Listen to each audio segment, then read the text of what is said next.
सत चैतन्य।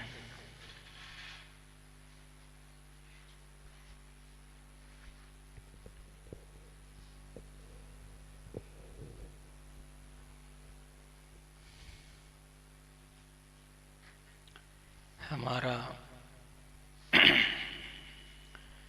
जो अध्यात्म है वो सुख पाने का जाता है और ज्ञान पाने का कम है।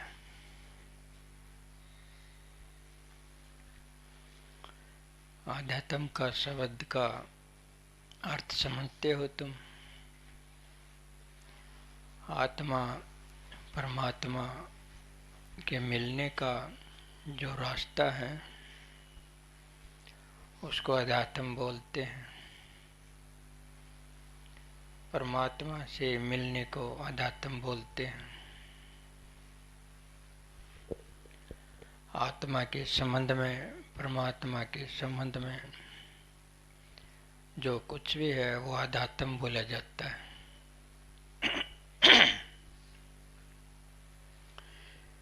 तो इस रास्ते में जहाँ तक मैंने देखा है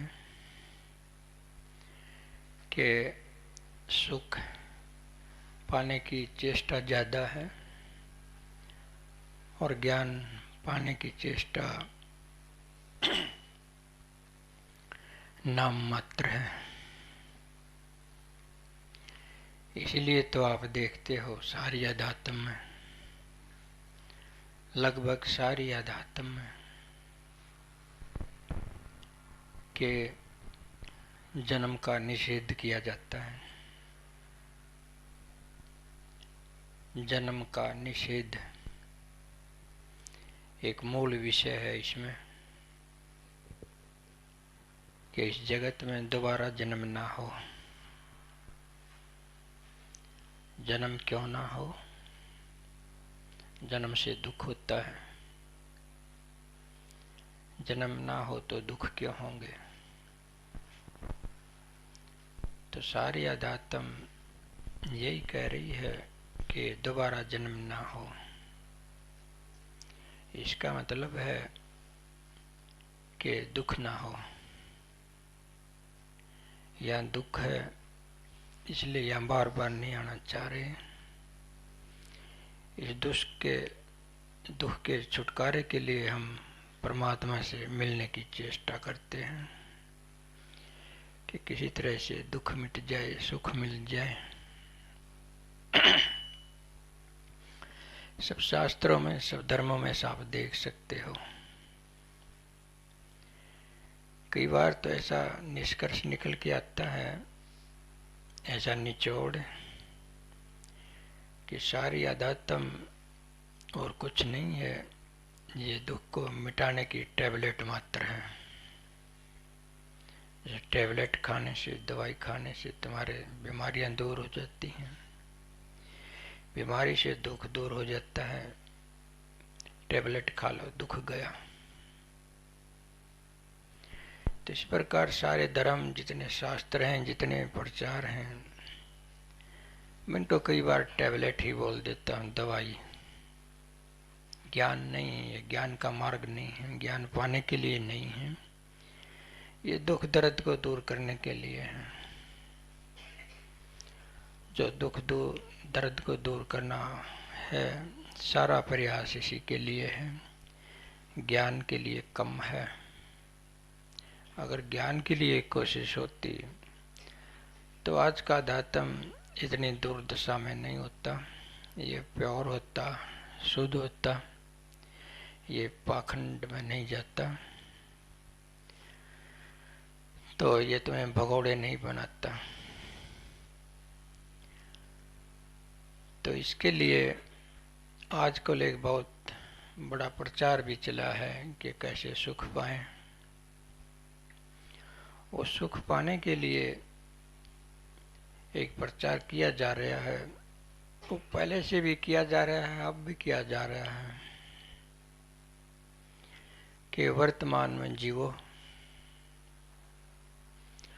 जो वर्तमान है जो मौजूद है उस मौजूद में जीवन व्यतीत करो, उस मौजूद से बाहर मत जाओ। मौजूद से बाहर गए तो दुख होगा, मौजूद में रहे तो सुख होगा। मौजूद का मतलब वर्तमान, जो अभी अभी है, जो बीत रहा है।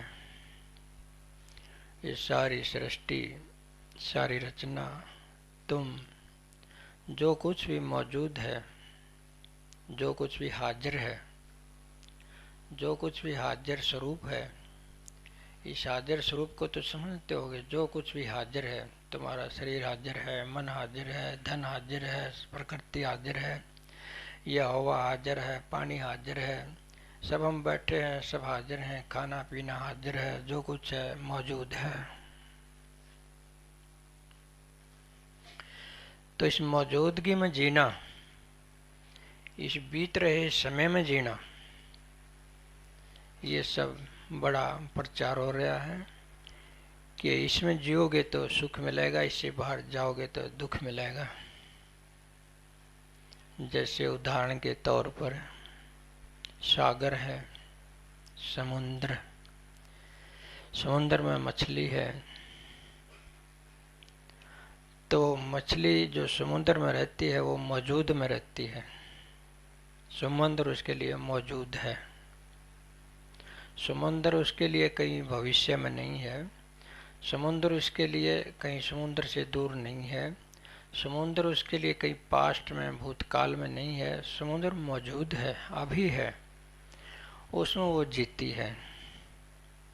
अगर वो उसमें जीती हुई कोई कल्पना कर बैठे कि ये समुद्र है तो कुछ छोटा ही है, और बड़ा समुद्र चाहिए, और बड़े समुद्र के लिए सोचने लगे, तो समझो ये समुद्र में रहती हुई मछली के लिए ये सोच आ गई तो जो समुद्र का उसको सुख है वो नहीं मिलेगा, क्योंकि वो अपने को छोड़ के भविष्य में चलेगी। भविष्य में कहाँ है, समुद्र में रहेगी तो सुख है।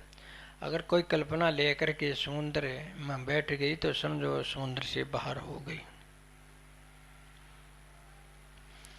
आप खाना खा रहे हो, वर्तमान में खाना रखा है, आप वर्तमान में बैठे हो और खाना खा रहे हो। आप केवल खाना खा रहे हो तो मौजूद हो, मौजूदगी में हो। अगर खाना खाते खुदते तुम खेत में चले जाते हो, दुकान में चले जाते हो, कोई हिसाब किताब करने लग जाते हो, तो तुम खाने के साथ एक नहीं रहते हो, तुम खाने का सुख नहीं मिलेगा। खाने का सुख जब मिलेगा तुम खाने के साथ एक होकर के खाओगे, बल्कि खाने वाला ही ना रहोगे, बल्कि खाना रूप हो जाओगे। जो खाने की क्रिया है, केवल खाने की क्रिया हो जाओ, तुम ना रहो, केवल खाने की क्रिया रह जाओ तो पूरा मज़ा आ सकता है, नहीं तो उस खाने में मज़ा नहीं है। आप कहीं भूतकाल में चले गए, कहीं भविष्य में चले गए, कहीं भूतकाल की याद में चले गए, कहीं भविष्य की कामना में चले गए, और खाना तुम्हारा सामने रखा है, तुम खाते भी जा रहे हो और तुम वहाँ हो भी नहीं। क्या इस तरह से खाने का सुख मिल जाएगा आपको? नहीं मिल सकता है, क्योंकि तुम मौजूद नहीं हो। ये नहीं पता है कि तुमने छक लिए हो कि नहीं छक लिए हो, कैसा स्वाद आ रहा है कि नहीं आ रहा है। ऐसी स्थिति आपकी हो जाएगी। एक जगह मैं पढ़ रहा था, किसी को घर बुलाया मेहमान के लिए, तो उसके सामने सारा खाना रख दिया गया, जो भी होना चाहिए सारा रख दिया। तो कहने की बात है, वो खाने पर बैठ गया, उसे कोई अपना जो गर्लफ्रेंड थी वो याद आ गई। खाना सामने रखा है और गर्लफ्रेंड की याद आ गई, दोस्त की याद आ गई। उसके नैन जो टकटके हो गए। खाना खाते खाते उसका ख्याल कहीं और जम गया, वो फ्रेंड के साथ जम गया। खाना साथ में खड़ा है, लेकिन खाना खा भी रहा है, लेकिन उसका मन फ्रेंड के साथ भी है। होता क्या है, लिखने वाले ने तो ऐसा लिखा है कि जो टूक तोड़ के खाता है वो वैसे ही मेज पर घिसा कर खा लेता है, सब्जी में नहीं लगाता, क्योंकि उसका ख्याल सारा प्रेमिका से जुड़ा है। उसकी जो नज़र है, उसकी दृष्टि है कहीं और टिकी है, खाना सामने टिका है, उस खाने को भी ठीक से नहीं खा रहा है, सब्जी लगाने की बजाय टूक को मेज़ पर रगड़ रगड़ के खा रहा है। मतलब ये है मेरा कहने का कि मौजूद में ना रहोगे तो सुख नहीं होगा, मौजूद का आनंद नहीं सकोगे, अपना आनंद नहीं ले सकोगे, चीज़ों का आनंद नहीं ले सकोगे, धन का आनंद नहीं ले सकोगे, रूप का आनंद नहीं ले सकोगे, जीवन का आनंद नहीं ले सकोगे, किसी चीज़ का भी आनंद ना ले सकोगे जो तुम उसके साथ एक होकर के ना रहे। तुम हो कहीं और हो कहीं, यहाँ हो ख्याल से कहीं और हो। बस यही मतलब है कि आजकल जो एक विशेष प्रचार चला हुआ है, तुम देख सकते हो फ़ोन पर कि सत्समय के वर्तमान में जियो, वर्तमान में जियो, भूतकाल में ना जाओ, भविष्य में ना जाओ, जो कुछ है उसमें ठहर के उसको ठीक से जी लो, उसी में बने रहो, जो बीत रहा है उसी में बने रहो। तुम देख सकते हो इस बात से सुख नहीं होगा कि आपको भविष्य की कल्पना करोगे, क्या पता भविष्य में क्या है। तुम निश्चित करके बैठ जाते हो कि भविष्य में ये है, ऐसा होना चाहिए, वो क्या पता होने वाला है कि नहीं होने वाला। हम बेकार में भविष्य में चले जाते हैं और वर्तमान से चूक जाते हैं, वर्तमान को नष्ट करते रहते हैं। आजकल ये चला हुआ है। तो ये वर्तमान की बात समझ गए आप, वर्तमान में जीने की बात। वर्तमान में जियो, जो बीत रहा उसमें जियो, जो तुम्हारे पास उसमें जियो, जो तुम हो उसमें जियो, ये मतलब है वर्तमान का। तो अब आगे की बात सुनो। इसके कई तरीके बताते हैं। ये बात तो बढ़िया लगी होगी ना आपने, बहुत बढ़िया लगी होगी, सारे हाँ भर रहे हैं, सारे अध्यात्म भी ऐसा चल रहा है। लेकिन ये बड़ी खतरनाक बात है, ये मैं बताऊंगा आगे। ये इस प्रकार का प्रचार है, ये अति खतरनाक है। ये अज्ञानी बने रहने का एक तरीका है, एक उपाय है। आपने कह दिया कि ना ढला दिया कि बड़ा ठीक है, ठीक भी लगता है तुम्हें, तो ये सभी को लगता है। लेकिन गहरे में कौन जाके देखता है कि ये भी तो ऐसा नहीं है कि जैसे कोई सोने का मृग हो सकता है ये सोने का मृग और तुमने सुंदर लग रहा है और तुम इसके साथ एक हो लो वर्तमान में जीने को। हो सकता है वर्तमान में जीना, इस वस्तु अस्तित्व के साथ एक होकर के रहना, हो सकता है ये सोने का मृग हो। तो इसके लिए कुछ प्रयास किए गए हैं, कुछ तरीके बताए गए हैं। उन तरीकों को मैं बताऊंगा अभी अभी, उन्हीं से आपको पता हो जाएगा क्या मामला है। ये बहुत प्राचीन योग है, तंत्र योग। ये शिव से शुरू हुआ है। शिव योग के प्रतिष्ठाता कहा गया है शिव को। तो योग सूत्र है जो ये शिव का योग सूत्र में आता है, तंत्र योग। इस तंत्र योग में एक विधान है वर्तमान में रहने के लिए, एक तरीका है वर्तमान में रहने के लिए, एक तरीका है बिना मन का रहने के लिए। वर्तमान में रहने का मतलब और दूसरा ये कि मन के बिना रहना, जीवन में बने रहना, मन में ना बने रहना, जीवन में बने रहो। तो योग सूत्र में कुछ ऐसी बातें होती हैं जो आपको अजीब लगेंगी, लेकिन ये लंबे समय तक चलती रही हैं और आज भी देख सकते हो तुम। तो तंत्र योग में क्या किया गया है कि वर्तमान में रहने के लिए शराब का प्रयोग किया गया है। वर्तमान में रहने के लिए, बिना माइंड का होने के लिए शराब का प्रयोग किया गया है।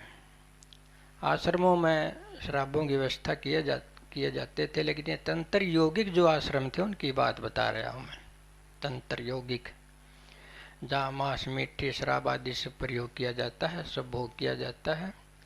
तो इस तरह से वो वर्तमान में जीने का कोशिश करते हैं। लेकिन वो शराब इस तरह से नहीं प्रयोग करते हैं, वो संयम के साथ करते हैं। संयम मतलब शराब को नियंत्रित रख के शराब पीते हैं। वो शराब के अधीन होके शराब नहीं पीते, शराब को अपने अधीन करके शराब को पीते हैं। बस इतनी पीते हैं जिससे कि वो बेहोश ना हो जाएं, होश में भी रहें और थोड़ा सा पी भी लें। थोड़ा सा सुरूर सा भी बन जाए, थोड़ा सा रस सा भी हो जाए, बस इतनी पिए, इतना ना पिए कि तुम बेहोश हो जाए, तुम्हें अपना पता ना चले, तुम लड़खड़ा के चलने लगे हो, कुछ का कुछ बोलने लगो, पड़ जाओ कहीं गलियों में, इतना नहीं, सिर्फ इतना कि तुम्हारे अंदर एक नशा सा धीमा धीमा सुरूर सा बन जाए, बस इतनी पियो, ज़्यादा ना पियो। इतनी पियोगे तो तुम्हारा माइंड कैसे जाएगा भविष्य में, कैसे जाएगा आगे, कैसे जाएगा पीछे भूतकाल में। माइंड तो मर गया, थोड़ा सा नशा आ गया, नशे की अवस्था में जीवन आ जाता है, जीवन की अवस्था में माइंड नहीं होता है। तो किसी शराबी को देखा है तुमने भविष्य की बात करते हुए कि भूतकाल की बात करते हुए? वो तो वर्तमान में डोलता है। तो वर्तमान में रहने के लिए, वर्तमान में जीने के लिए आध्यात्म में शराब का भी प्रयोग किया गया है।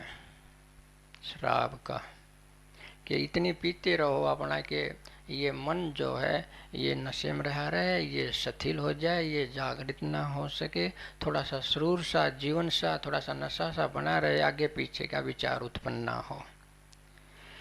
तो ऐसा ना हो कि अगर सुनने वाला इतनी शराब पीने लग जाए, मैं कह रहा हूँ जैसे कि भाई थोड़ी थोड़ी तो पी लो, थोड़ी थोड़ी पीओगे तो तुम ना तो भूतकाल में जाओगे ना भविष्य काल में जाओगे, तुम वर्तमान में बने रहोगे, जीवन का बड़ा आनंद आएगा। इसी तरीके के साथ तंत्र योग में औरत का भी प्रयोग किया गया है। औरत का, स्त्री का। पहले जितने भी तांत्रिक योग के जो आश्रम होते थे उनमें सुंदर सुंदर लड़कियां, सुंदर सुंदर औरत रखते थे। वो उस औरत के माध्यम से वर्तमान में जीते थे। वर्तमान में कि औरत के संपर्क में रहने से मन ना तो भविष्य में जाता है, ना मन पीछे पास्ट में जाता है। मन जो है ये औरत के संपर्क में वर्तमान में रहता है। तो औरत का भोग भी इसके अंदर शामिल किया गया है, लेकिन इतना भोग नहीं कि तुम जो है दूसरी अवस्था में चले जाओ। इतना भोग कि तुम होश में भी रहो, तुम जीवन में भी रहो और भोग भी लो। जैसे नदी के किनारे तुम बैठे हो, नदी के किनारे बैठे हो, थोड़ा सा पानी भी पी लो, किनारे पर ही बैठे रहो। ऐसा ना हो कि तुम नदी में गोता लगा दो, डूब जाओ, धार में बह जाओ, इतना नहीं। जैसे शराब बीच के जो है मात्रा में पीते हैं, इसलिए वो क्षत्रिय भोग भी बीच की मात्रा में ही करते थे कि जीवन में बने रहें, कि माइंड ना रहे, दोनों का संपर्क बना रहे। पहले आश्रम में ऐसा था। तो मैं पांडिचेरी गया था, वहाँ मुझे इसका पता चला था। अब फिर पता चला है कई जगह जो देख रेख से। वहाँ मैं गया और महात्मा ने बताया कि मैं एक आश्रम में गया था, वहाँ उस आश्रम में औरत रखते हैं, क्षत्रियाँ रखते हैं। वो कहते हैं अगर तुम योग लेना चाहता है, यहाँ क्षत्रिय के संपर्क में रहना होगा। क्षत्रिय के संपर्क में रहेगा तो तेरा मन नहीं चलेगा। मन चलता इसलिए कि तू क्षत्रिय के संपर्क में नहीं है। तुझे क्षत्रिय का संपर्क दे दें तो धीरे धीरे तेरे अंदर जीवन बना रहेगा। क्षत्रिय का जो स्पर्श तेरे साथ बना रहेगा तो ना भूतकाल में जाए ना भविष्य में जाएगा, वर्तमान में जिएगा। और वर्तमान में जीने का साधन औरत को बना लिया, और वर्तमान में जीने का साधन शराब को बना लिया। ये क्या आपको ठीक लगता है? ये तो आश्रित हो गए। या तो औरत चाहिए वर्तमान में रहने के लिए, या शराब चाहिए वर्तमान में रहने के लिए, वर्तमान में जीने के लिए। ये पुरानी आध्यात्म की बात बताता हूँ मैं। ये पुराना जो मार्ग है, ऐसे ऐसे मार्ग अपनाए गए हैं वर्तमान में जीने के लिए कि ये इसलिए तो मैं कह रहा था कि जीने से ही मतलब है, उनका ज्ञान से कोई मतलब नहीं है। बगैर टेंशन के, बगैर यादाश्त के, बगैर कामना के, बगैर वासना के वर्तमान में जिए जाओ, बस इतना काफ़ी है। बस ये वर्तमान में जीने का आजकल ये अर्थ लेते हैं कि वर्तमान में जियो, इससे तुम्हारा सुख खंडित नहीं होगा, तुम सुख में बने रहोगे, तुम बने रहोगे। तो ये क्या आधुनिक रूप में भी हमने ऐसा देखा है। एक मार्ग है इधर ओशो का, ओशो में भी ऐसा प्रयोग किया गया है, शराब का भी और क्षत्रिय का भी। पुराने अध्यात्म में तो पुरुष ही क्षत्रिय का प्रयोग करते थे, यहाँ क्षत्रिय भी पुरुष का प्रयोग करते हैं। इतना थोड़ा सा ये अंतर आ गया है कि इसमें स्त्री भी पुरुष का प्रयोग करती है वर्तमान में जीने के लिए, और पुरुष भी स्त्री का प्रयोग करता है वर्तमान में जीने के लिए। स्त्री भी शराब का प्रयोग करती है वर्तमान में जीने के लिए, पुरुष भी शराब का प्रयोग करता है वर्तमान में जीने के लिए। इतनी अलाउड है शराब पीना ओशो मार्ग में कि तुम बेहोश ना हो, मध्यम मार्ग की पी सकते हो, थोड़े थोड़े होश में रहते हुए रह सकते हो। वहाँ तक तो ऐसा भी किया जाता है कि एक ने बताया था मेरे को, ये मैं तस्वीर बता रहा हूँ, जो मैं ये ना समझना किसी के बारे में कुछ गलत या ठीक कर रहा हूँ, मैं एक संशोधन की बात कर रहा हूँ कि ऐसा ऐसा चला रहा है, ऐसा ऐसा हो सकता है। एक ने वहाँ जाके बताया कि वहाँ क्या होता है, वहाँ भांग खड़ी है, भांग। तो जो वहाँ कैंटीन है खाने की, वो खाना बनाया जाता है, जो एक टिक्की दी जाती है खाने के साथ, वो टिक्की में भांग होती है, भुनी हुई घी में भुनी हुई भांग होती है, और टिंडे घी मिला के एक वो टिक्की देते थे खाने के साथ, और वो भांग 24 घंटे के लिए चढ़ जाती है। वहाँ जाने वाले टूरिस्ट हैं, फॉरेनर हैं, यहाँ के हैं, वहाँ के हैं, एक टिक्की सुबह खा ले तो बहबल रहे, कहाँ मन चलेगा। कोई सुल्फा पी ले और कोई शराब पी ले, कोई हीरोइन खा ले, इससे मन चलेगा क्या? फीम खा ले, मन चलेगा क्या? तो इन चीज़ों का प्रयोग इसलिए किया गया है कि मन ना चले, समझे ना। इतनी शराब पी लो कि तुम्हारा मन ना चलो। ये ओशो मार्ग में अलाउड है कि पी सकते हो, लेकिन थोड़ी पियो, ज़्यादा मत पियो कि बेहोश हो जाए, इतनी मत पियो। अगर तुम्हें वर्तमान में रहने में सहायता मिलती है शराब पी करके, आराम से रहो, बड़ा सस्ता मार्ग है, बड़ा आसान काम है। ओशो खुद भी LSD दवाई लिया करते। LSD एक ड्रग होती है, यहाँ इस देश में तो बनती नहीं, दूसरे देश से मंगाई जाती है।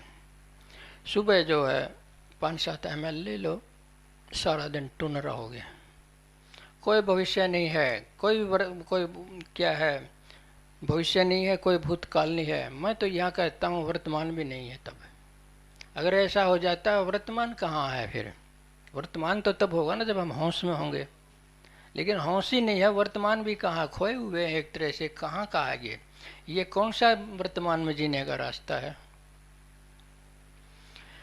तो स्त्री का प्रयोग भी, पुरुष का प्रयोग भी, शराब का प्रयोग भी, भांग का प्रयोग भी, सुल्फे का प्रयोग भी, तो शिव खुद क्या करते थे?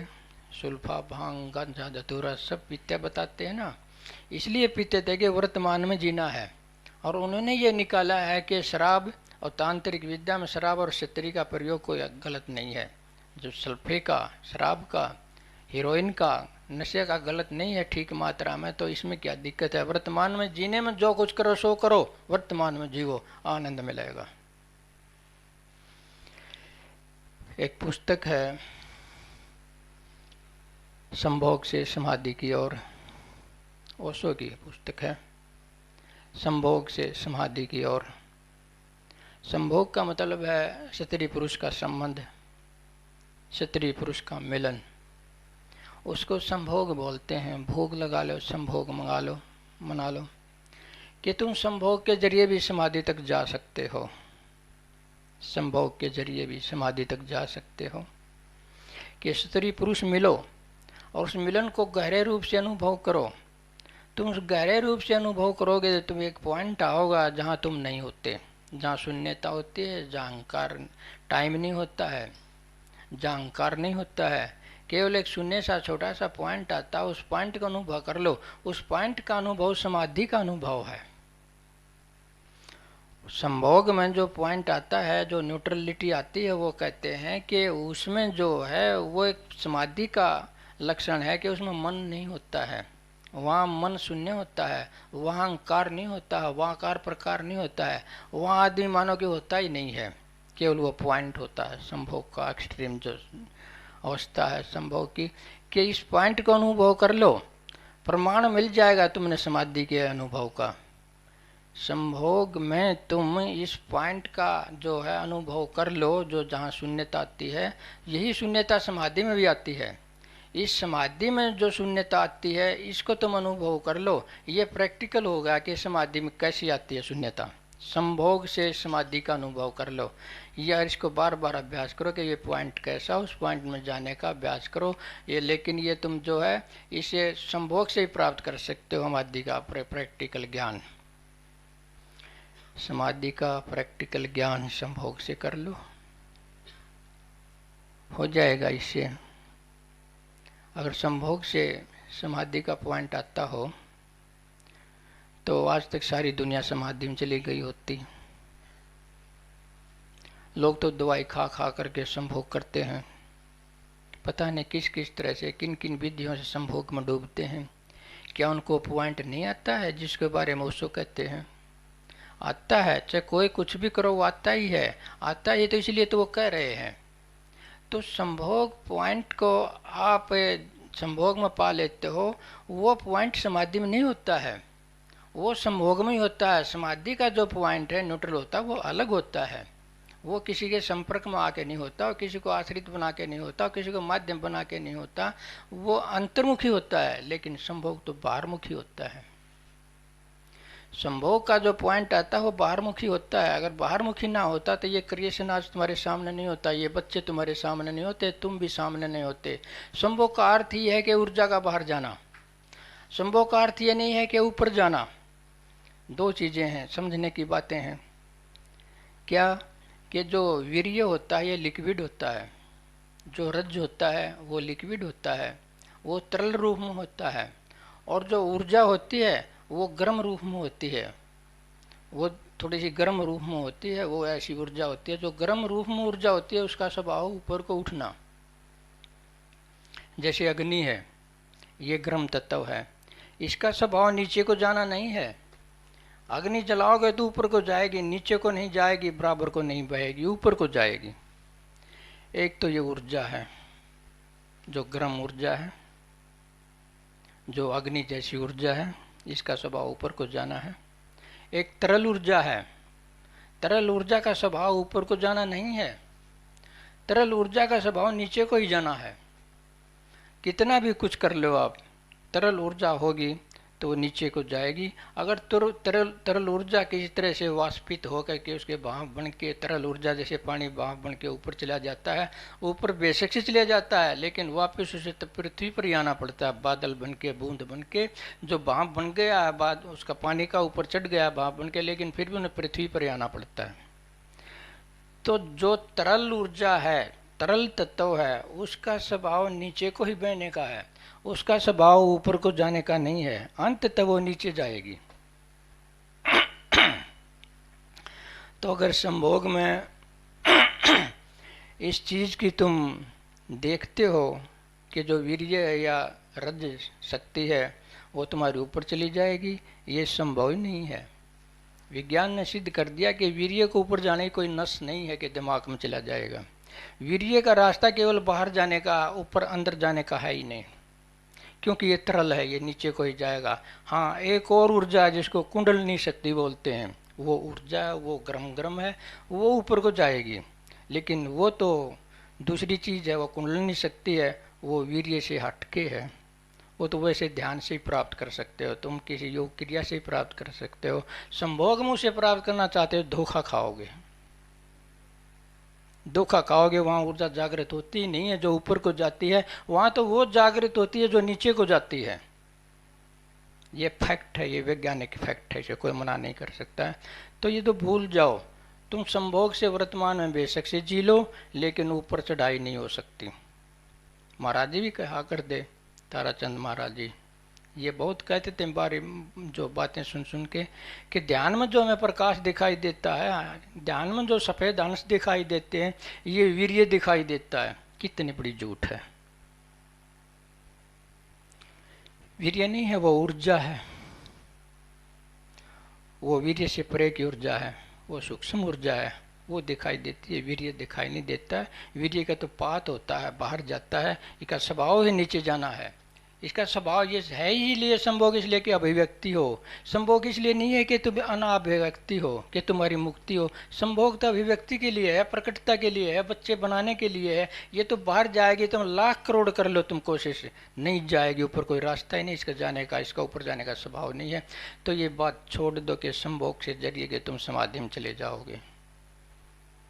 कितने ओशो के साधक हमें मिलते हैं, वो क्या कहते हैं कि हम तो भटक गए, संभोग से समाधि के चक्कर में हम भटक गए, न तो हम संभोग को ठीक से जी सके, ना हम समाधि में जा सके, भटक गए। क्योंकि जो वीर्य हो तो नीचे को जाता है, कुछ भी कर लो ऊपर को जाता नहीं है। छिकली और भोग भोग के समाधि में नहीं गए, इधर समाधि करने की जो कोशिश थी वो भी छूट गई, अब भटक रहे हैं। तो इस बात को आप रहने दो कि वर्तमान में जीने के जो रास्ते हैं वो गलत भी हैं। उन गलत रास्तों को चुनाव करोगे तो गड़बड़ हो जाएगी। अगर वर्तमान में जीना है वो कोई और बात है। जो चारों तरफ जो ये अस्तित्व है हमारे, ये वर्तमान है, जो दिखाई देता है, जो सुनाई देता है, जिस पकड़ में आता है, जिसको हम भोगते हैं, ये सब वर्तमान अस्तित्व है। तो इस वर्तमान अस्तित्व से एक साथ रह लो और तुम अपनी आत्मा के साथ ना रहो।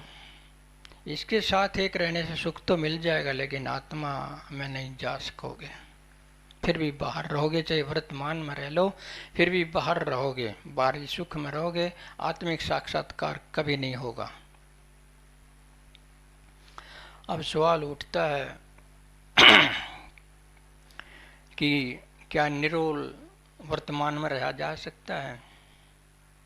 मतलब क्या केवल वर्तमान में ही रहा जा सकता है क्या? ऐसी वर्तमान में आप रह सकते हो कि जहाँ निरोल वर्तमान हो, जिसमें भूतकाल ना हो, जिसमें भविष्य काल ना हो, जिसमें बीत गया ना हो, जिसमें आने वाला वो ना हो। क्या ऐसा कोई समय है, कोई निरोल समय ऐसा है जिसको आप वर्तमान कह सकते हो?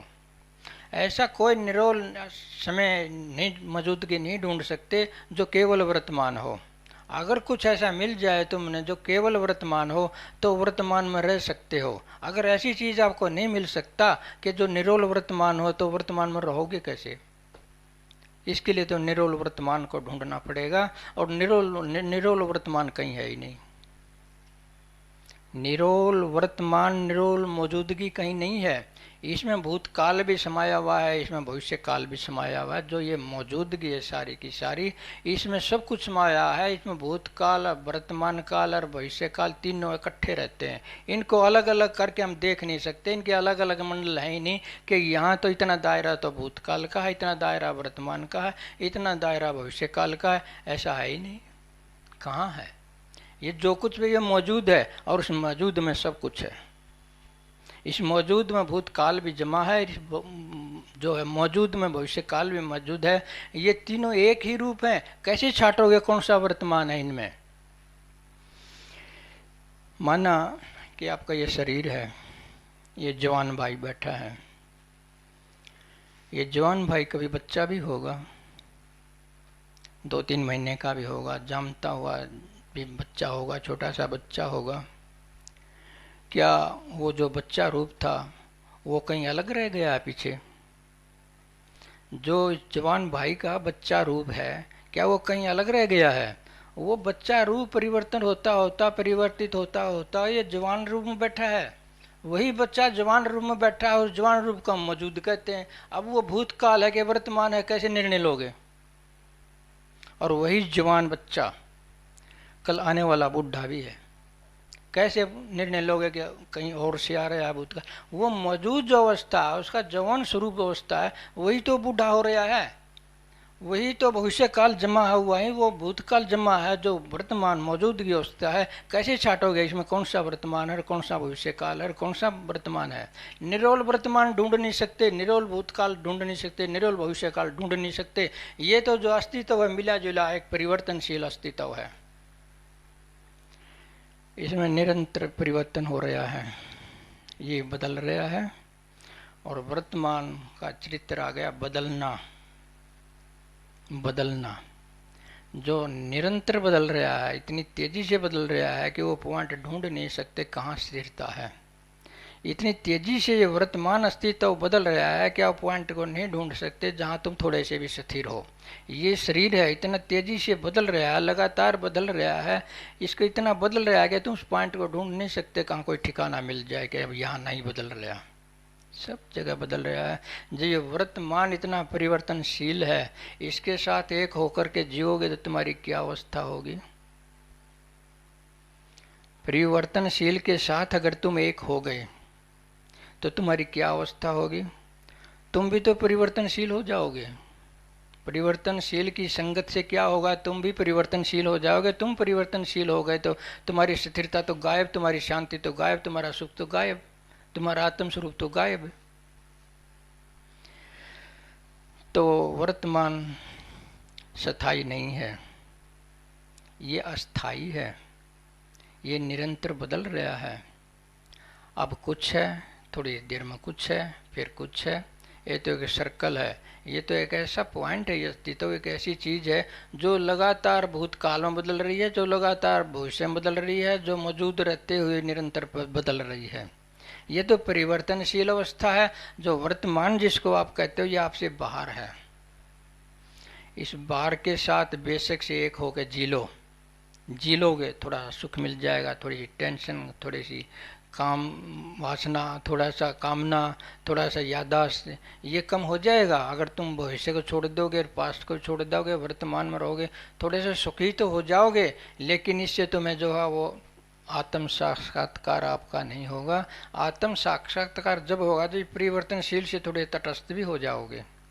इसके साथ रह ले कोई बात नहीं है, लेकिन इसमें रमने के लिए इसके साथ एक ना हो। इसको माध्यम बना के तुम एक साथ रह सकते, समझते हो। इसको माध्यम बनाने के लिए एक साथ रह सकते हो। लेकिन एक पॉइंट और भी था, एक और योग भी था। तो सक्रियता का योग तो मैंने बता दिया, निष्क्रियता का योग भी वही मैं बताता हूँ कि निष्क्रिय होकर रहो, या तो निष्क्रिय होकर रहो या सक्रिय होकर रहो। ये निष्क्रिय होकर जो वृत्ति निरोध एक योग का परिभाषा, नृत्य वृत्ति निरोध और योग, वृत्ति निरोध को योग कहते हैं। यानी कोई भी परिवर्तन हो तुम्हारे अंदर, कोई भी हलचल हो तुम्हारे मन में के, शरीर में के, तन में के, कुछ भी हो, उसका निषेध कर दो, उसकी मत सुनो, उसका पालन मत करो। तुम न भविष्य में जाओगे ना वर्तमान में जाओगे, उसमें टिके रहोगे। जो होता है उसे होने दो, तुम बीच में ना आओ। और जो होता है उसके होने दो और तुम बीच में ना आओ, इसको घटना योग बोलते हैं। जो होता उसे होने दो, तुम बीच में ना हो, चढ़चढ़ ना डालो, शिकायत ना करो। जो होता होने दो, जाने दो। जो कुछ हो रहा है अपनी आंख बंद करके उसको देखते रहो, उसको स्वीकार कर लो। तो इसके समझाने के लिए एक छोटी सी कहानी आती है कि इस तरह से जो घटना का हम जो विरोध कर बैठते हैं, ये घटना नहीं होनी चाहिए। जो घटना हो रही है इसमें अगर हम गए तो भविष्य में चले जाएंगे, इसमें अगर हम गए तो भूतकाल में भी चले जाएंगे।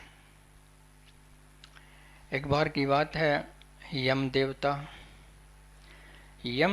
ने अपना देवदूत भेज दिया पृथ्वी पर कि जाओ फलानी औरत को लाना है। अब उस औरत को एक बच्ची थी, वह बीमार पड़ी थी, मरने को थी, थोड़ा सा टाइम बाकी था। और बच्ची होने के बाद उसका हस्बैंड भी गुजर गया था, माई बाप और कुछ भी नहीं था, वो अकेली थे, वो भी मरने वाले थे। और उसके पास एक बच्ची थी, दूध चुंगती, दूध या बच्ची भी थी उसके साथ। वो बीमार पड़ी थी, उसको होश थोड़ा ही था, लेकिन उस बीमार पड़ी को वो दूध पी रही थी, माँ का छाती पर लेट के माँ का दूध पी रही थी। उस यमदूत ने आके देखा कि यम ने तो कह दिया कि इसको ले आओ, लेकिन इस बच्ची का क्या होगा। इतना सोचते ही आ गया ना, भविष्य आ गया। इतना कहते ही कि इस बच्ची का क्या होगा। वो आदमी भविष्य में चला गया, और भविष्य में चला गया तो चिंता में आ गया कि इस बच्ची का क्या होगा। अगर उस घटना को यूं कि तुम स्वीकार कर लेता, भविष्य में नहीं जाता, उसे चिंता नहीं होती इसका क्या होगा, भाई क्या होगा, ये होना चाहिए, ये होगा। इस चिंता में जाते हैं, हम भविष्य में जाते हैं और हमारा जो दुख हो जाता है शुरू। तो उसने ये सोच लिया थोड़ा सा यहाँ आते ही कि इस बच्ची का क्या होगा। चला गया ना भविष्य में, आ गई ना कामना, आ गई ना टेंशन। सरल था, सीधा पादरा था, वो डिस्टर्ब हो गया बेचारा। तो उसने क्या किया, इतना सोच करके उसके प्राण नहीं हारे उस औरत के, कि इसका तो और कुछ भी नहीं है, ये इसकी माँ ये किसी तरह से ठीक हो जाए तो अच्छा है, बल्कि इसको तो ठीक होने की दवा दे देनी चाहिए, दवा दिला देनी चाहिए, इसको ले जाने की बजाय इसको ठीक करवा देना चाहिए, बच्ची बेचारी ठीक रहेगी। आ गया भविष्य। अगर ये भविष्य ना आता तो सरल नहीं रहता वो आदमी। समझाने की बातें हैं, ये इस योग में ही आते हैं, जो वर्तमान है जीने के योग में ऐसे ऐसे उपदेश करते हैं कि ऐसा ऐसा मत करो, जो होता उसे होने दो, जो होता उसे होने दो, उसे काम चल जाएगा तुम्हारा। बात तो ठीक है वर्तमान में रहने के लिए, क्या इससे काम चल जाएगा? जो होता उसे होने दो। यहाँ तुम दो जने लड़ रहे हो, घर में कोई चोरी करने वाला हो गया, करने दो चोरी, जो होता होने दो, क्यों टांग अड़ाते हो बीच में, क्यों बीच में आते हो? सारा जीवन इस तरह से बिता दो, कुछ भी हो बेशक से होता रहे, कोई मतलब नहीं है किसी चीज़ का। ऐसा ठीक है? तुम्हारे देखता ऐसा कुछ होता हो उल्टा सुल्टा तो तुम सहन कर लोगे? जो अभी कोई तुम्हारे पर गोली तान दे, क्या तुम बचने की कोशिश नहीं करोगे? क्यों बचने की जरूरत क्या है? ये तो दर्शन में आ गया है, तो महात्मा ने उपदेश कर दिया है कि जो होता होने दो, बीच में क्यों आते? गोली मारता तो मारने दो, बीच में क्यों आते, क्यों बचाव करते हो? ऐसा होने दोगे? ये कहने की परिभाषा की बातें दूसरी हैं और अमल की बातें दूसरी हैं। तुमने बचना ही होगा, जो होता उस पर विचार भी करना होगा, इसे होने दें या ना होने दें, रिजल्ट आए ना आए ये बात दूसरी है। तो उसको छोड़ के चला गया वो, यम महाराज के पास चला गया। यम महाराज के पास जा गए कि महाराज आप तो बड़े निर्दयी हो। कि निर्दयी कैसे? कि वो बच्ची बेचारी उसकी छाती पर लेटी लेटी दूध पी रही, वो मरने वाले, आप कहते उसको ले आओ। मैं तो उसको लाया नहीं, बल्कि उसके तो इलाज का प्रबंध करके आ गया मैं नहीं लाया उसको। कहने लगा अच्छा तुम ज़्यादा सोचने लग गया, तुम ज़्यादा भविष्य में जानता है, तुम ज़्यादा भविष्य के बारे में जानता, तुझे क्या पता भविष्य में क्या होने वाला है? भविष्य में जाने की ज़रूरत नहीं है, वर्तमान में जीव घटनाओं को स्वीकार कर। उसको लाया क्यों नहीं? लाना ही था बस, और क्या करना था? इसे ज़्यादा क्यों सोचा? कहने लगा मेरे तो बस का नहीं महाराज, जो कुछ कहो कर लो। कहने लगा चलो तेरे को श्राप देता हूँ मैं, पृथ्वी पर चला जा, और पृथ्वी पर जाने के बाद 3 बार तू अपने आप पर हंसेगा। 3 बार। जब तेरे 3 बार हंसी हो जाएगी तेरे अपने आप पर, तो तेरा श्राप बंद हो जाएगा, तेरा देव रूप प्रकट हो जाएगा, तू वापस मेरे पास आ जाएगा। तो ये तो उसको श्राप देकर ज़मीन पर भेज दिया, तो ज़मीन पर आ गया। ज़मीन पर आकर के उसकी हालत बुरी हो गई, बिल्कुल ऐसा गरीब, रोटी नहीं, कपड़ा नहीं, शरण नहीं, मकान नहीं, बिल्कुल गरीब स्टेशन पर पड़ा है। देवदूत स्टेशन पर पड़ा है। क्यों पड़ा है? क्योंकि उसने घटना का स्वीकार नहीं किया, भविष्य में चला गया था, इसलिए मृतलोक में वापस आ गया। इसलिए कहते हैं घटना को स्वीकार कर लो, आगे की मत सोचो, ठीक रहेगा। लेकिन ये ठीक भी नहीं रहता है। तो क्या हुआ फिर कि वहाँ एक चमार गुजरा, वहाँ से चमार गुजरा तो उसने उठा लिया, अपने घर ले गया। उसकी हालत देख करके, न खाना है, न पीना है, न कपड़ा है, न कोई ऊपर छत है, उसको घर ले गया। घर ले जाकर उसके कपड़े पहनाए, कपड़े पहनाए, सारा काम किया, खाना दिया, रहने के लिए जगह दे दी, जो भी सुविधा होती है सब सुविधा उसको दे दी। ऐसी सुविधा पा करके फिर वो हंसा कि देखो मैं स्टेशन पर पड़ा था, अगर मैं भविष्य की मेरे को पता नहीं मेरे साथ क्या होने वाला है, जब मेरे को पता ही नहीं है भविष्य में क्या होने वाला है, तो हम भविष्य के बारे में क्यों सोचें? मैं मूर्ख था, भविष्य के बारे में सोचता हूँ, क्या पता क्या होने वाला है, मैं क्या था अब क्या हो गया। एक बार हंस लिया वो अब अपने मूर्खता पर कि भविष्य में क्या पता क्या हो जाए, ज़्यादा भविष्य मत जाओ। ये वर्तमान में जीने का तरीका बता रहे हैं लोग, महात्मा लोग। तो दूसरी बार क्या हुआ, एक राजा था, उस नगरी का राजा ने कहा कि मेरी जूती बनाए। और चमार के घराने से जूती बनाना सीख गया था, बड़ी सुंदर जूतियाँ बनाने लग गया था, आखिर था तो देवदूत। तो राजा ने भी उसको हुक्म दे दिया कि मेरी जूती बनवाई जाए सुंदर सुंदर। तो मंत्री जो था राजा का, वो सब सुंदर सुंदर जो देने के लिए आ गया, सुंदर सुंदर जूतियाँ बनवाने के लिए उसका ऑर्डर कर गया। तो सुंदर बनाने लग गया, सुंदर इसलिए बनाने लग गया कि मैं बहुत सुंदर बनाऊंगा और राजा पहनेगा, मेरी प्रशंसा होगी, मेरे को इनाम मिलेगा। भविष्य में चला गया जूती बनाते बनाते, इनका यहाँ कहना है कि जूती बनाते बनाते ऐसी भावना मत लाओ कि राजा ये करेगा, राजा ये करेगा। केवल जूती बनाओ, केवल जूती बनाते रहे तो वर्तमान में रहोगे, और इसके लिए कुछ उपयोग जोड़ दिया तो वर्तमान में नहीं रहोगे। केवल जूती बनाओ, वर्तमान में मत जाओ। मत सोचो कि राजा खुश होगा, जूती बढ़िया बनाओ। भविष्य में चले गए, टेंशन आ गई, सुख से जीवन नहीं रहेगा। तो उसने बड़ी सुंदर जूतियाँ बना दी, बहुत बढ़िया जूतियाँ बना दी। तो मंत्री आया, भाग्या भाग्या कि रहने दे, जूतियाँ नहीं चाहिए। राजा तो मर गया, राजा तो गुजर गया। फिर हंसा हुआ अपने आप पर कि देखो मैं कैसी सुंदर बना रहा था, कैसी अच्छी सी जूती बना था कि राजा पहनेगा, क्या पता भविष्य में क्या छुपा है। क्यों मैंने भविष्य के बारे में सोचा, वर्तमान में क्यों नहीं जिया मैं, कितनी बड़ी मूर्खता थी मेरी। एक बार वो हंसा। चमार ने भी कारण पूछा क्यों हंसा, कि ये तो 3 बार हंस लूंगा जब बताऊंगा। और तीसरी बार जो वो लड़की थी, जो दूध चूंगती लड़की थी, वो उसकी माँ तो गुजर गई थी थोड़ी बहुत देर में, लेकिन वो दूध चूंगती जो बच्ची थी वो पढ़ लिख के जवान होकर के उसकी शादी का टाइम आया तो एक औरत उसको लेकर के आई।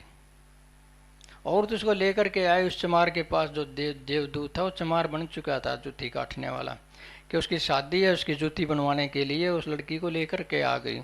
आकर के उस चमार के पास, देवदूत के पास कहने लगी इसकी बहुत सुंदर जूती बनानी है, कि ये मेरी धर्म बेटी है। कि धर्म बेटी कैसे है, थोड़ा बताओ तो। धर्म बेटी भी होती है ना, जिसके बेटी ना हो धर्म बेटी होती है, जिसकी बेटी हो उसको धर्म बेटी नहीं होती, उसकी तो खुद की बेटी हो ही जाती है। धर्म बेटी होती है जो दूसरी हो उसको अपना ले। तो उसने बताया इतिहास कि यहाँ पड़ोस में मेरा मकान है, यहाँ एक औरत रहती थी, और औरत तो गुजर गई, ये रह गई। मैं वहाँ से जा रही थी, ये बच्ची मकान में अकेली चिल्ला रही थी। मैंने सोचा कि क्या बात है, मैंने मकान खोल के देखा, इसकी माँ तो मरी हुई थी, ये बच्ची उसकी छाती पर पड़ी पड़ी चिल्ला रही थी। तो मैं दया समझ के इस बच्ची को ले आया, इस बच्ची को ले आई, ये वही बच्ची है। तो उसने अंदाजा लगाया, देखो मैं तो ये सोच रहा था कि बच्ची का क्या होगा, लेकिन देखो बच्ची का तो सब कुछ हो गया, शादी के लिए तैयार हो गया है, जवान भी हो गई है, पढ़ भी लग गई है, और एक अमीर घर में जाके निवास कर रही है, और अमीर के शादी की शादी हो जाएगी। कितना मूर्ख था मैं, भविष्य के बारे में सोचता था। तो इसलिए से भविष्य के बारे में सोचना मना किया जाता है कि भविष्य के बारे में मत सोचो, कुछ निश्चित नहीं है भविष्य में।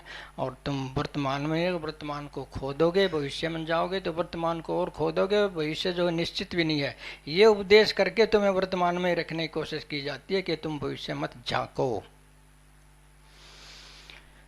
तो यहाँ से आपको क्या देखा, अब मैं थोड़ा सा पासा पलटता हूँ इस कहानी का। ये कहानी तो ये कहती है जो हो रहा है उसे होने दो, बीच में मत आओ।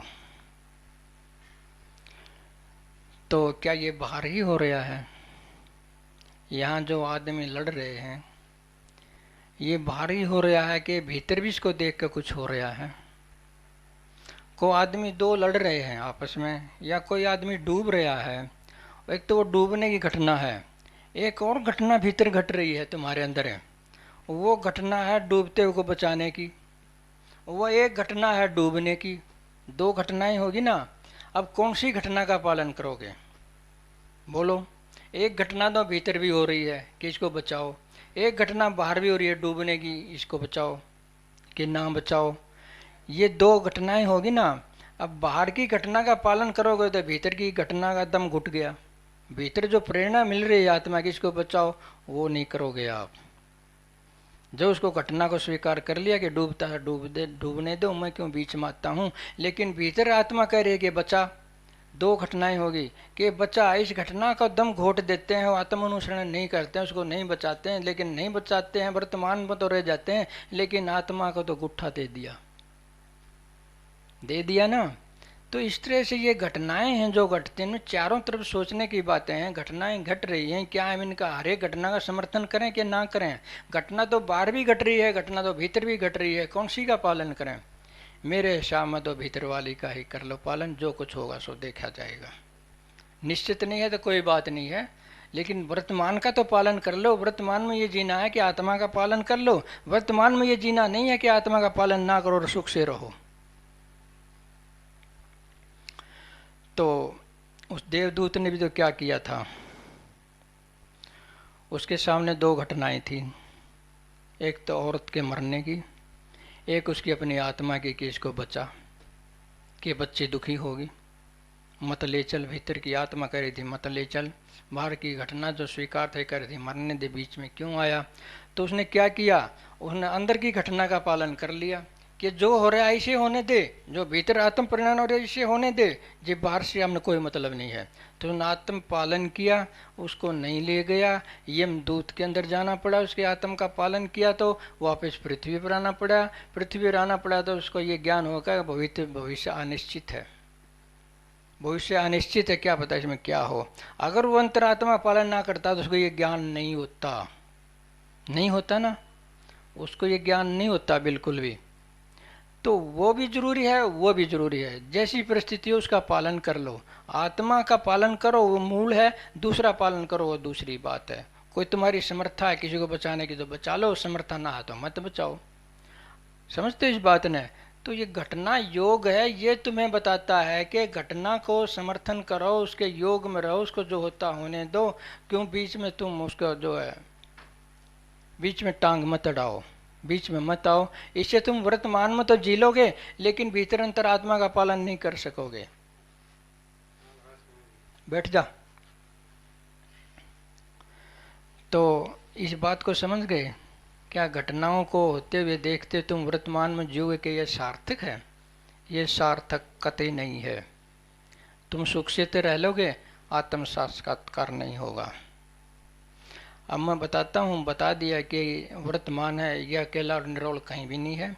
ये तो एक गुच्छा है, मिला जुला तीनों कालों का एक गुच्छा है। इसमें बिल्कुल तुम छांट नहीं सकते हो कि ये इतना तो वर्तमान है, इतना भूतकाल है, इतना भविष्य काल है। आप छांट नहीं सकते हो कौन सा काल कब है। तीनों इकट्ठे ही हैं, पहचान नहीं सकते आप, कतई नहीं पहचान सकते कौन सा इसमें वर्तमान है, कौन सा इसमें भूतकाल है, कौन सा इसमें भविष्य काल है। ये मौजूद परिवर्तनशील अस्तित्व है, ये सब कुछ है। इस मौजूद परिवर्तन में मौजूद जो परिवर्तनशील अस्तित्व है, ये परिवर्तनशील है, लगातार बदल रहा है। इसको आप भविष्य भी देख सकते हो इसमें, और भूतकाल भी इसके अंदर देख सकते हो। अगर इसके अंदर तुम भूतकाल भी देख सकते हो, इसके अंदर तुम वर्तमान भी देख सकते हो, तो वर्तमान और भूतकाल अलग अलग कैसे हो गए? वही इसी में जमा है, अभी भी इसी के अंदर है, इसी का रूप है। जैसे ये मौसम वैज्ञानिक होते हैं, ये 3 दिन पहले बता देते हैं कि बारिश होगी। पहले तो झूठ भी निकला करती, आजकल तो ठीक निकलती है। ये वर्तमान में ही देख को तो बताते हैं, तीन दिन के बाद बारिश होगी। ये भविष्य को तो देख रहे हैं 3 दिन पहले, कहाँ देख रहे हैं? वर्तमान में ही तो देख रहे हैं। भूतकाल कहीं आगे नहीं है, वर्तमान में भी है। वर्तमान में उन्होंने देख लिया कि आगे होने वाले तीन दिन के बाद बारिश होने वाली है। पुरातत्व विभाग वाले आदमी हैं, वो खोज करते हैं पुरानी चीज़ों को, ज़मीनें खुदवाते हैं, सुरंगें खुदवाते हैं, पहाड़ खुदवाते हैं, पुरानी चीज़ों को खोजते हैं, उनकी उम्र निकाल लेते हैं। वो पुरानी चीज़ें कहीं अलग थोड़ा है, कहीं भूतकाल में वो मौजूद में तो मौजूद अस्तित्व में तो दफन है। वो मौजूद अस्तित्व में ही भूतकाल दफन है। कैसे पहचानोगे कौन सा वर्तमान है और कौन सा भूतकाल है? वो निकाल के उसको बता दे कितना पुराना है, वो वर्तमान में देख के ही बताते हैं। तो आप निकाल नहीं सकते निरोल वर्तमान को कि ये इतना वर्तमान निरोल है, लेकिन इतना कर सकते हो आप कि तुम्हारे अंदर जो कामना है, जो यादाश्त है, जो कल्पना है, उसको तुम कम कर सकते हो।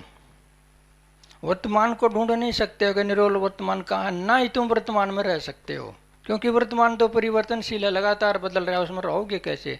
अब तुम इसमें टिक गए तो ये अगले क्षण नहीं है। ये वर्तमान ये तो बदल गया, जिसमें टिके हो वही बदल गया, तुम कैसे रहोगे? तुम भी साथ में बदल जाओगे। ये तो एक बहाव है, जैसे नदी का बहाव है, नदी के बहाव में बह गए समझ लो वर्तमान में जीना है तो। तो इसे थोड़ा हट के भी हमने जीना है। वर्तमान से परिवर्तनशील है ये शरीर है, ये परिवर्तनशील है, ये मन है, ये परिवर्तनशील है, ये मौजूद बेशक से है, ये प्राण है, ये परिवर्तनशील है, ये धन है, ये परिवर्तनशील है, ये जो है प्रकृति परिवर्तनशील है, ये मौजूद बेशक से है। इस मौजूद के साथ एक रहोगे तो आत्मा से फिर भी दूर रहोगे। अगर आत्मा से बाल समान भी दूर रह गए, आप आत्मा से बाल समान भी दूर रह गए तो आत्मा का बोध नहीं होगा। और ये तो पूरा ही दूर रह जाते हैं। हम इस परिवर्तनशील के साथ, इस चक्र के साथ एक करे हम अपने अंदर नहीं जा सकते। इसके साथ एक होकर के इसके अंदर रमना चाहते हैं, इसको माध्यम नहीं बनाना चाहते हम कि इसको माध्यम बना करके सेल्फ में चले जाएं। हम तो इसके में रमना ही चाहते हैं, इसके साथ एक होकर के रहो, कंप्लीट अपने आप को भूल के ही रहो इसके साथ एक। तो ये डेंजरस भी है, जो वर्तमान में जीना है ये खतरनाक भी है। और इस वर्तमान को शंकराचार्य ने माया भी कहा है। जो वर्तमान है ना, सारा का सारा प्राकृतिक पसारा जो मौजूदगी है, इसको उसने माया भी कहा है, क्योंकि ये परिवर्तनशील है। जो मौजूद अस्तित्व है ये परिवर्तनशील है, इसको उसने माया कहा है। ये कह रहे हैं ये वैसे ही दिखाई देता, ये है नहीं। संतों ने इसे काल कहा है, जिसको हम वर्तमान के कहते हैं। इसको वर्तमान में कोशिश करते हैं कि वर्तमान के साथ एक होकर के रहो। शंकराचार्य ने इसको माया कहा है, संतों ने इसके काल कहा है। अब क्या करोगे आप? इसको माध्यम तो बना सकते हो, इसको इष्ट नहीं बना सकते कि हम इसके साथ एक होकर के जीवन बताएं और अपना होश बिना रहे। जो हम क्रिया करते हैं कि क्रियाएं रूप हो जाएं, ये भी मत सोचो हम क्रिया करने वाले हैं, बस क्रिया हो रहे थे, ये सोचो कि हम क्रिया हो गए हैं, क्रिया रूप हो गए। ये मत सोचो हम क्रिया कर रहे हैं। क्रिया कर रहे हैं तो हम जो इससे दूर हो गए, इससे वर्तमान से अलग हो गए। लेकिन जो क्रिया कर रहे हैं उसको भूल गए, तो इस वर्तमान में जीने का करोगे क्या? तो सारा का सारा पसारा है, इसको आप माध्यम बना लो। माध्यम बना लोगे तो ठीक रहोगे। अगर इसके अंदर रमने के लिए, इसके अंदर सुख ढूंढने के लिए इसे एक पन साध लोगे तो आत्म स्वरूप से दूर रह जाओगे, आत्मा के साथ एक नहीं हो सकते। तो वर्तमान में मेरा तो कहने का इरादा ये है, अगर वर्तमान का जो अर्थ ले, वर्तमान का अर्थ ये है कि स्वयं में जीवो, आत्मा में जीवो, आत्म स्वरूप में जीवो। ये जो अस्तित्व है चारों तरफ, इससे साथ ना गाढ़ा एक पन ना बैठा लो कि तुम आत्मा को भूल जाओ। इसके साथ एक होकर के अंतर आत्मा में जाने का रास्ता बना सकते हो, लेकिन अंतर आत्मा को चूक के नहीं। सीधे अपनी अंतर आत्मा को अपना जो रहने का ठिकाना बना लो, उसको अंदर वास कर लो। बाकी जो कुछ भी अपने आप ठीक रहेगा। क्यों जाओगे तुम भूत में, क्यों जाओगे इसमें भविष्य में, जब तुम आत्मा में रहोगे तो?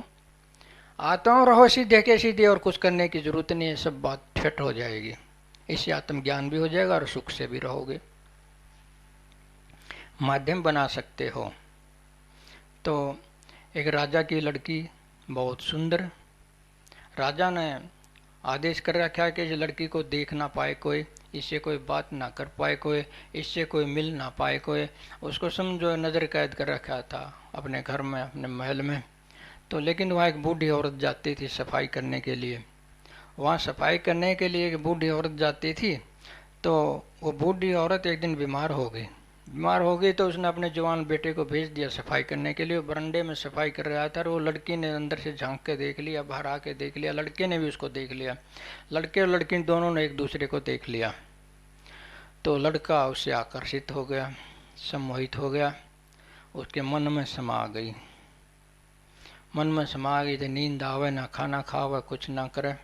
उसकी माँ ने पूछ लिया कि क्या बात है बेटा, तो एक दिन वहाँ गया था कि मैंने वो जो लड़की देख ली, मैं तो उससे शादी कराऊंगा। अब ये यादाश्त है, उसके दिमाग में रह गई ना यादाश्त से।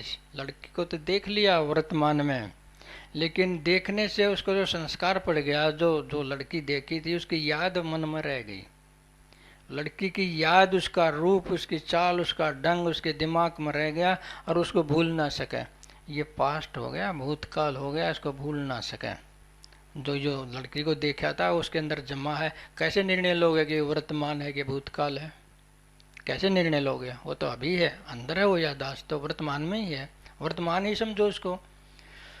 तो क्या हुआ, तो वह उस लड़की के पास गई, उसकी माँ के इस तरह से लड़का तो मरने को है, कुछ नहीं खाता पीता, तेरी याद में रहा है, कह गया शादी तो कराऊंगा, इससे कराऊंगा। कहने लगा माता जी ये तो संभव नहीं है जो आप कह रहे हो, लेकिन एक मैं तरकीब बता सकती हूँ। कि तरकीब क्या? कि ऐसा कर वो साधु का वेश धारण कर ले और चौराहे पर जा बैठे, कुछ ना खावे पीवे, थोड़ा पानी पी ले, थोड़ा सा लिक्विड ले ले, एक आधा फल ले ले, रोटी पानी ना खावे, और उड़े बैठा रहा अपना लगातार आंख बंद करके राम नाम का जप करता रहे, राम नाम का जप करता रहे, साधु बन जाए, गिरवे कपड़े पहन ले और वहाँ सराय पर बैठा बैठा अपना ये काम शुरू कर दे, हो सकता है इससे समाधान हो जाए उसका। तो उस लड़के ने क्या किया? आडंबर किया, बनावटीपन किया, लड़की को मिलने के लिए आध्यात्मिक रूप धारण कर लिया। ये किसने करवा दिया? उस याद ने। इसलिए कहते हैं कि पीछे मत जाओ, पीछे गए तो पाखंड भी करना पड़ जाएगा, साधु ही बनना पड़ जाएगा। तो पाखंड करके वो बैठ गया कि लड़की से मिलना है, लड़की से मिलना है, ये भविष्य की बात है। भविष्य के लिए भी पाखंड करना पड़ता है और बहुत काल को पूरा करने के लिए पाखंड करना पड़ेगा। ये इस तरह सुझाते हैं कि इस मत जाओ, तुम वर्तमान में ही जियो, लेकिन वर्तमान में केवल जीना ये खतरनाक भी है, जैसे मैंने बता दिया। तो क्या हुआ फिर? वो जाके बैठ गया, लोग आते जाते देख लिया लोगों ने कि भाई ये तो जो है बड़ा सिद्ध महात्मा है, कुछ नहीं इस तरह का, रोटी पानी खाता और थोड़ा बहुत पानी पूनी ले लेता है और लगातार समाधि लगाए बैठा, बड़ा पहुंचा हुआ महात्मा है। दूर तक बातें चले गई, लोग दर्शन करने चले गए। दर्शन करने चले गए तो राजा को ही पता चल गया कि ऐसा ऐसा महात्मा, तो राजा भी दर्शन करने चला गया। राजा भी दर्शन करके घर आ गया। राजा घर आ गया दर्शन करके। लड़की ने कहा कि महाराज आप दर्शन कराए तो मैं भी दर्शन कराऊं, लेकिन उसको तो महल से बाहर जाना अलाउड नहीं था। कहने के बेटी को बाहर अलाउड तो नहीं है, लेकिन कोई बात नहीं, वो तो महात्मा है, वो कोई ऐसा आदमी थोड़ा है कि कोई धोखा हो जाएगा। वो तो महात्मा, महात्मा के दर्शन करने में क्या चूक है? सभी लोग कर रहे हैं, आप भी कराए, मेरे को भी जाने दो ना। उसकी बात मान लियो, दर्शन के लिए कहता जा तू भी करा। अब वो 2-4 सहेलियों के साथ गई तो उन सहेलियों को तो थोड़ा पीछे रख दिया और जा करके कहने लगी लो मैं आ गई जिसकी याद में था। लेकिन उसने आंख ना खोली, आंख को नहीं खोल ली उसने। कई बार आवाज़ की तो आंख खोली, देखा दे तो वही लड़की है। वही लड़की तो उसको बहन करके बोला, बहन क्या करके बोला है, तो मेरी बहन है, तो मेरा गुरु है, मैं तो गलती में था तेरे से, ऐसा मैंने भाव जोड़ लिया, आपके कारण तो मेरे को ये स्वरूप प्राप्त होगा, क्योंकि आपने जप बता दिया, चाहे पाखंड के लिए बता दिया। मैं जप करते करते मेरा ध्यान बनने लगा और वो ध्यान ऐसा बना कि मैं मौजूद में चला गया। मौजूद में जाना ये नहीं है कि इन चीज़ों के साथ जीना, इस मौजूद के साथ जीना। मौजूद में जाना है कि सेल्फ में चले जाना, आत्मा में चले जाना। मौजूद यही है, यही सदा ठहरा हुआ है, इसी में चले जाओ। ये बात तो परिवर्तनशील है, तुम इसके साथ जोगे तो परिवर्तनशील रहो, तुम्हारा कोई हाल नहीं रहेगा। बहुरूपिया हो जाओगे, जीते रहोगे सुख से। ये आया उसके साथ एक को जी लो, वो आया उसके साथ एक को जी लो, ये खा रहे उसके साथ एक को जी लो, कुछ भी कर लो, बरत लो उसके साथ एक को जी लो, लेकिन आत्मा में कब रहोगे? आत्मा में रहने का सवाल है। कि कहने लगा आपने जो मैंने आडंबर किया था, जो महात्मा बनने का, आपके लिए मैं भविष्य में चला गया था, लेकिन धीरे धीरे ऐसा तरीका मिल गया मेरे को नाम जप का कि मैं धीरे धीरे शुरू में चला गया, मेरे को कोई ज़रूरत नहीं है। तो वर्तमान को प्रयोग करो तो ऐसे कर लो कि तुम भीतर भी जा सकते हो। चाहे आडंबर ही करने लग जाओ तो धीरे धीरे तुम क्या करोगे? अगर उस रास्ते के ओर आडंबर हो सकता है तुम्हारे अंदर परिवर्तन आ जाए, तो परिवर्तन आ भी जाता है। लेकिन जब आएगा, जब तुम इस बाहरी चीज़ को साधन बना लोगे, इसके अंदर रमने के लिए, इसके साथ एक रहने के लिए, इसके साथ एक रह करके सुख पाने के लिए, ये लक्ष्य बना लिया, तुम अज्ञानी रह जाओगे, सेल्फ में नहीं जा पाओगे।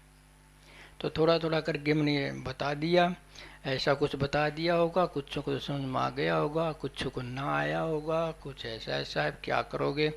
लेकिन मैंने ये ऐसा सत्संग पहली बार किया होगा, ये जानबूझ के करना पड़ा है मैंने। ये चलता है इस तरह से, भटकावा लोगों के अंदर भटकाए जा रहे हैं, ये कर लो वो कर लो, किताब पढ़ी 4-5 बैठ के जो है अपना लोड कर दी वीडियो, लोग उनको सुन सुन के उनके अनुसार चलते हैं, लेकिन आत्मा से खाली रह जाते हैं। इसलिए बताता अगर कुछ बार सुनो गुनो तो ध्यान रख लियो, तुम्हारा लक्ष्य केवल अंदर जाने का है, केवल स्थिति आत्मा में स्थिति पाने का है। इस वर्तमान में स्थिति पाई तो तुम्हारी दुर्गति हो जाएगी।